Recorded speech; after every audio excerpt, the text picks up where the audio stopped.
Hello everyone, welcome back to the WebToTech YouTube channel. Today for this video of WebToTech, I will be showing you how to use Snapchat on your PC. So to do that, open the Google browser first of all and then click open new tab. There on the search bar you type in snapchat.com and press enter.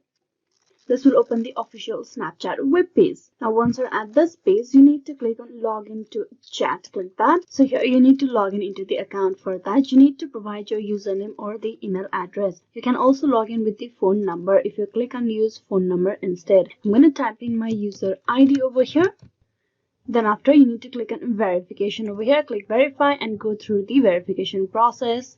Once the verification is completed, you will be able to click on this next. Click next. Now, what you need to do over here is you need to open the Snapchat app on your phone to confirm that you're trying to access Snapchat for your web. You will get a verification like a notification over here. Are you trying to access Snapchat from a browser? You need to tap that and verify it. If you did not get a notification, you need to grab your phone and download the latest version of Snapchat and then open that app for the notification to arrive. You will get a notification like this on your phone device. Are you trying to access Snapchat from browser? Here you tap on yes, and you will be logged in into the Snapchat account of yours in the web browser. Now this will open the Snapchat on your web browser. You can see all the information of your Snapchat here. Now if you tap on profile icon on the top left, you can go to the account setting over here, your privacy policy, your account, themes and all. I'm going to go to the account setting over here. Here from the Snapchat, you can also create a shortcut for your Snapchat account that you can directly use from your desktop. Now in the settings section, you will be able to manage your account details like your data, your snap code and other devices that is linked with your Snapchat account. You can also unlock your account, delete your account from here. So this is a way how you can use Snapchat on PC. Hope this video was useful. Please like and subscribe the WebToTech YouTube channel. Thank you for watching till the very end.